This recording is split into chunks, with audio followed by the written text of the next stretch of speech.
այստեղից։ Եկեղեցի Փաստաբան ներկայանամ էլ այդպես։ հոգևոր հովիվ եք դուք։ Հա, բայց ինչ կապ ունի։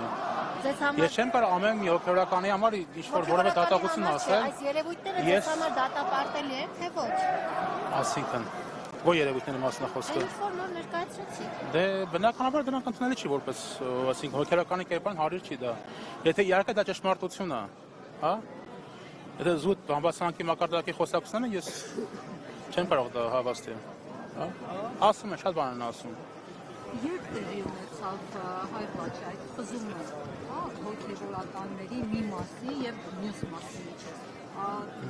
Նախկինում այսպես խորը տարաձայնություններ են եղել, անդադ փակվել են այդ թեմաները, հետո միանգամից այսպես պայթեցվեց, թե վարչապետ Փաշինյանին հաջողվեց ինչ-որ կոմպրոմատներով, ինչ-որ հարցով պարզապես նրանց այդ կողմը քաշել։ Չեմ կարող ասել, անկեղծ չգիտեմ։ Խնդիրներ եղել։ Ամեն ինչ հնարավոր է, բայց ենթադրությունն է, որը մենք իբրև հավաստի տեղեկություն չեն կարող հրապարակել, հա։ Այստեղ հայտարարեցի 10 սրբազաններից հայտարարեցին, որ հաջորդ անգամ գալու են պատարակ մատուցելու այս տաճարում։ Դա հնարավոր Կարգալույցները կարող են պատարակ Ովքեր եպիսկոպոսների մասն է։ Կարգալույցները չէին ասում, եպիսկոպոսները հայտարարեցին, որ հաջորդ անգամ գալու Եթե վեհապար օրդությունը կունենան պատարակ Իսկ եթե չունենան։ չունենան իշես դիմատություն։ Այսինքն բռնությամբ պետք է գան։ Դե վարչապետն ասաց այլևս վեհապարի կարծիքը հաշվի չեն կառնելու, մեր համար Տեր Թադեն մնում է Տեր Թադե, Տեր Արամը Տեր Արամ։ Դե իր կարծիքն է, մենք այդ կարծիքը չենք կիսում բնականաբար, եւ այդ կարծիքը եւ ոչ միայն պետական օրինական առումով դատապարտելի է, այլ նաեւ եկեղեցական առումով դատապարտելի է։ Փաշինյանը նաեւ հայտարարել է, որ Մայրաթոր Սուրբ Էջմիածում չկան դռներ, որոնք փակ կարող է լինել այս համար։ Չգիտեմ, ինչ դեռ մասն է խոսքը։ Նույն վեհարանի դուռը, մայրտաճարի դուռը։ Դե վեհարանը բոլորիս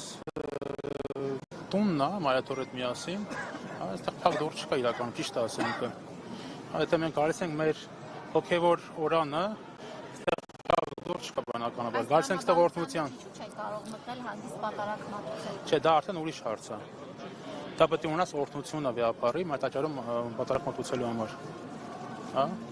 Այլ ոչ, սա կարծես նաև նյարդերի պայքար է, հա, այն կողմից ասում են վեհարանը վեհին է, պետք է վեհապարը դուրս գա, պետք է վաղ թե ուշ լքի, մյուս կողմից ասում են, որ վեհապարը ընտրվում է մեր ժողովի կողմից,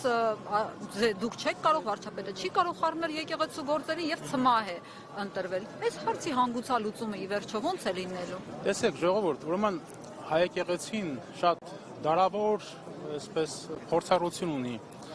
Այսինքն կաթողիկոսական գահը բազմիցս ենթարկվել է տարբեր հարձակումների, տարբեր, չգիտեմ, այսպես արշավանքների, նաև ինչու՞ չէ։ Հետապես դարերի այդ փորձառությամբ եկեղեցական մեր հայերը որոշել են այնպիսի կուր կանոնակարգ եկեղեցական կաթողիկոսական գահի համար, որ նման մարդկային գործունը երբեք չխաթարի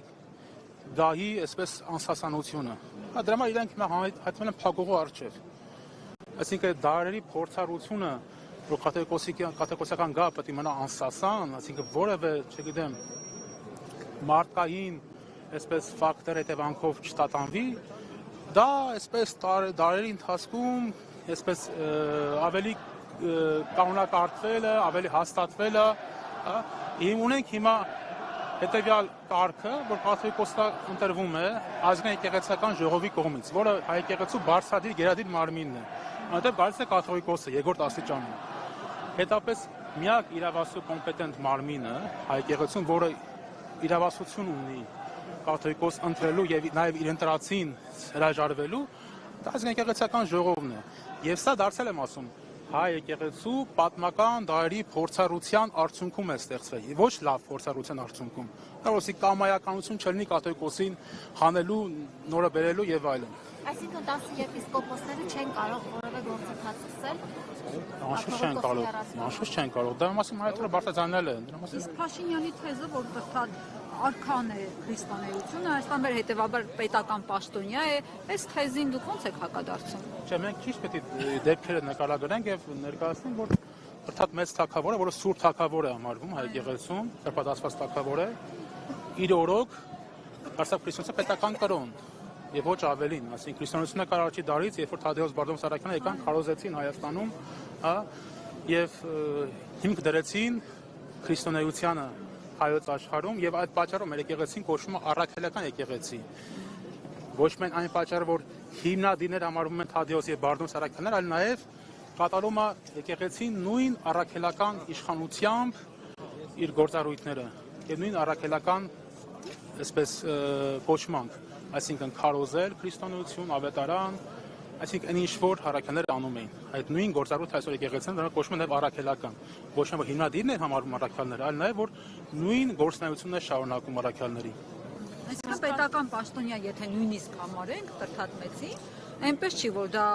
որպես հիմք ընդունելով կարող ենք ասել, որ եթե Տրթատ երրորդը ընդունել է, ուրեմն ես էլ որպես իրավահաջորդ Տրթատ Սուրբ Տրթատ թագավորը, երբ որ պետականորեն ընդունեց քրիստոնեությունը հայոց աշխարհում, իբրև դավանական եւ թույլատրելի կրոն, պետական կրոն, բայց դրան նախորդող դեպքեր է տեղ ունեցել։ Դրա մասին է պետք է հիշենք։ Չէ՞ ինչ եղավ, որ երբ որ Տրթատը այսպես ընդունեց, հա, որտեվ ասում են ինքը զարթնեց, ասեց չէ, այսօրվանից դառնան քրիստոնյա, այդպես չէ, էլի։ Դա նախորդող դեպքեր է եղել, հա։ Ինչև այդ Գրիգոր Սուրբ Գրիգոր Լուսավորչին էր գցել գուբը, հա, վիրապը, որ կա խորհրդի վանքը այժմ։ Հետո այո, Սուրբ Գայանան, Քրիպսիան կույսերն են եկել, նաև նահատակվել են իր կողմից։ Եվ հետո նաև իր հիվանդության մասին է խոսք գնում պատմագրության մեջ, որ ինքը խոզի կերպարանք է ստանում, հա։ Այդպիսի հատուկ հիվանդություն կար, որ ամբողջ դեմքը այլայլվում է, նմանվում է գազանի։ Եվ իր քույրը Խոսրովի դուխտը երազ է տեսնում, տեսրիկ է տեսնում Աստծո կողմից, որ իր եղբորը միայն կարող է բուժել Գրիգորը, որը վիրապի գվում է գտնվում։ Եթե իրենք անավատորեն մոտ ասում են գնանք տեսնենք արդյոք ողջ է, որտեվ 13 տարի գտնվում էր Սուրբ Գրիգոր Լուսավորիչը խորավի գվում եւ անգամ հույս չկար, որտեվ դա մահապատիժ էր համարվում։ Գուբը, այսինքն փոսը գցում էին, որտեղ նա թունավոր միջատներ կան, օծեր, սողուններ, հա, կարիճներ, եւ ոչինչ չկար ծնվելու։ Եվ երբ որ ուղարկում են իշխաններից, կարծեմ Ամատոնի իշխաններից մեկին են ուղարկում, եւ ի զարմանաց բոլորի տեսնում են, որ Լուսավորիչը, Գրիգոր Լուսավորիչը ողջ է։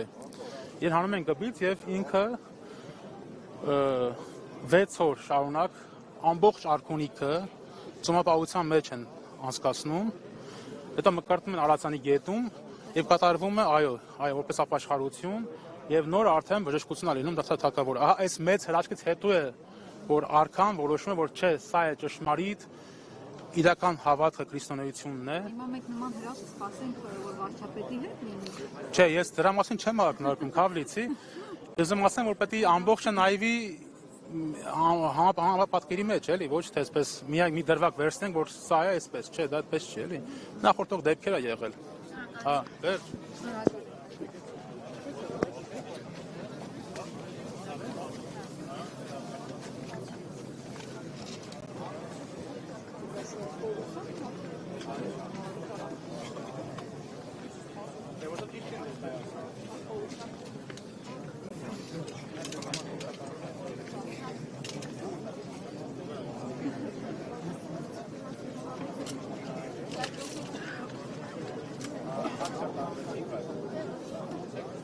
Լավ, շնորհակալ։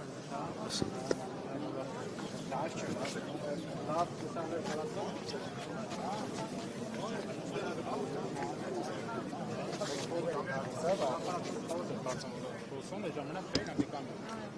բացին ներսը, որ